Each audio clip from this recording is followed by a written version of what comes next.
갑작스럽게 들어온 지출, 준비 안 된 순간에 더 크게 다가오죠. 통장 잔고는 바닥인데 당장 돈은 필요하고 누구나 한 번쯤 겪어본 상황 아닐까요? 이럴 때 선택할 수 있는 똑똑한 방법이 있습니다. 저희는 현재 한정된 기간 동안 10% 추가 지급 이벤트를 진행 중입니다. 놓치면 후회할 수 있는 기회, 지금 바로 고정 댓글에서 확인하세요. 월말이 되니까 통장이 바닥나셨나요? 카드 결제일은 코앞인데 잔고는 마이너스. 친구한테 돈 빌리기도 민망하고 은행 대출은 이미 한계. 그런데 여러분, 혹시 휴대폰만 있으면 10분 안에 현금을 만들 수 있다는 사실 알고 계셨나요? 더 놀라운 건 지금 특별 이벤트로 추가 10% 지급 이벤트가 진행 중이라는 겁니다. 평소에 80% 지급률이었다면 지금은 90%. 10만 원 결제하면 9만 원을 바로 입금받을 수 있다는 뜻이에요. 설마 그런 게 가능해요? 가능합니다. 그것도 완전히 합법적으로요. 오늘 이 영상 하나로 여러분의 급전 고민을 완전히 해결해 드릴게요. 지금부터 공개하는 내용들 진짜 놓치지 마세요. 소액결제 현금화, 말 그대로 휴대폰 소액결제 한도를 활용해서 즉시 현금을 확보하는 방법입니다. 원리는 간단해요. 통신사에서 제공하는 월 소액결제 한도 보통 30에서 50만 원 정도 되는데 이걸 이용해서 디지털 콘텐츠나 상품권을 구매한 다음 전문 업체를 통해 현금으로 바꾸는 거죠. 이게 진짜 안전한 방법인가요? 네, 안전합니다. 이미 수만 명이 이용하고 있는 검증된 방법이에요. 특히 코로나 이후로 비대면 금융 서비스가 확산되면서 더욱 체계화되고 안전해졌습니다. 하지만 여기서 중요한 건 올바른 방법을 아는 것. 잘못 접근하면 손해를 볼 수도 있거든요. 자, 이제 가장 궁금한 부분이죠. 수수료는 얼마나 나갈까요? 일반적으로 소액결제 현금화 수수료는 10에서 25% 사이입니다. 하지만 업체마다 결제 방식마다 차이가 엄청나요. 제가 직접 테스트해본 결과를 말씀드리면 가장 좋은 조건은 지급률 90%였습니다. 즉, 10만 원 결제하면 9만 원을 받는 거죠. 반대로 가장 나쁜 곳은 지급률이 75%밖에 안 됐어요. 같은 10만 원인데 2만 5천 원이나 차이가 나는 거예요. 그럼 어떻게 좋은 업체를 찾죠? 핵심은 비교 쇼핑입니다. 최소 3곳 이상은 문의해보고 조건을 비교해야 해요.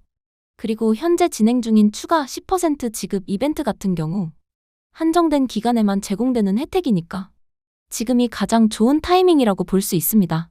실제로는 어떻게 진행되나요? 과정은 의외로 간단합니다. 1단계, 업체 연락 및 상담 2에서 3분. 2단계, 본인 인증 및 계좌 정보 전달 1에서 2분. 3단계, 소액결제 진행 3에서 5분. 4단계, 현금 입금 확인 1에서 5분. 총 소요 시간은 평균 10에서 15분 정도예요. 빠르면 5분, 늦어도 30분 안에는 모든 게 끝납니다. 실제 이용자 후기를 보면 점심시간에 급하게 처리했는데 회사 복귀 전에 입금까지 완료됐다. 이런 사례들이 정말 많아요. 다만 주의할 점이 있습니다. 첫 이용 시에는 신원 확인 등으로 조금 더 시간이 걸릴 수 있고 통신사 서버 상황이나 결제 승인 지연으로 예상보다 늦어질 수도 있어요. 가장 중요한 부분입니다. 어떤 업체를 선택하느냐에 따라 성공과 실패가 갈려요. 신뢰할 수 있는 업체의 특징 5가지. 첫째, 사업자 등록증을 공개하고 있어야 합니다. 정식 사업자가 아닌 곳은 절대 이용하지 마세요. 둘째, 고정된 연락처와 상담 시간이 명시되어 있어야 해요. 24시간 상담 가능하다고 하면서 정작 연락하면 안 받는 곳들이 의외로 많습니다. 셋째, 실제 이용자 후기가 풍부해야 합니다. 단순히 좋았어요. 이런 게 아니라 구체적인 이용 과정과 금액이 적힌 후기 말이에요. 넷째, 수수료 체계가 명확해야 합니다. 상황에 따라 다르다 라고 하는 곳은 위험해요. 다섯째, 선입금을 요구하지 않아야 합니다. 정상적인 업체라면 결제 완료 후 즉시 입금하는 게 맞거든요. 소액 결제 현금화에도 여러 방법이 있습니다. 상품권 방식. 가장 일반적이고 안전한 방법이에요. 문화상품권, 해피머니, 도서문화상품권 등을 구매해서 전문 거래 플랫폼에서 현금으로 환전하는 거죠. 지급률은 보통 85에서 90% 정도입니다. 콘텐츠 이용권 방식. 넷플릭스, 유튜브 프리미엄 같은 구독 서비스나 게임 아이템을 구매한 뒤 재판매하는 방법이에요. 조금 복잡하지만 지급률이 높을 수 있습니다. 앱테크 연계 방식. 최근 뜨고 있는 방법인데요. 특정 앱에서 포인트를 구매한 뒤 다른 루트로 현금화하는 방식입니다. 수수료는 낮지만 과정이 복잡해요. 어떤 방식을 선택하든 본인에게 가장 편리하고 안전한 방법을 택하는 게 중요합니다. 아무리 좋은 방법이라도 주의할 점은 있어요. 절대 피해야 할 사기 유형들. 지급률 95% 보장. 이런 광고는 99% 사기입니다. 물리적으로 불가능한 조건이거든요. 선결제 후 지급. 방식도 위험해요. 돈만 받고 잠적하는 경우가 많습니다. 미성년자도 가능. 이런 업체들도 조심하세요. 법적 문제가 될 수 있어요. 개인정보 보호. 신뢰할 수 없는 업체에 개인정보를 주면 나중에 보이스피싱이나 명의도용 피해를 당할 수 있습니다. 과도한 이용 금지. 소액 결제현금화는 응급처치 개념으로 써야 해요. 매달 반복적으로 이용하면 통신사에서 제재를 가할 수 있고 신용점수에도 악영향을 줄 수 있거든요. 휴대폰 소액 결제 한도는 통신사별로 다릅니다. SKT, KT, LGU+ 모두 기본 한도는 50만 원이지만 가입 기간, 요금 납부 이력, 나이 등에 따라 10만 원부터 30만 원까지 제한되는 경우도 많아요. 한도를 늘리는 방법. 통신사 고객센터에 연락해서 한도 증액을 신청할 수 있습니다. 단, 신용등급과 납부 이력을 종합적으로 심사하니까 무조건 늘어나는 건 아니에요. 가족 명의 활용. 본인 한도를 모두 사용했다면 가족 중 소액결제 한도가 남은 분의 휴대폰을 동의를 받고 활용할 수도 있습니다. 다만 이 경우 명의자가 직접 결제해야 하고 나중에 요금 정산도 확실히 해야겠죠. 소액 결제 현금화 시장도 계속 발전하고 있어요. AI 자동화 서비스.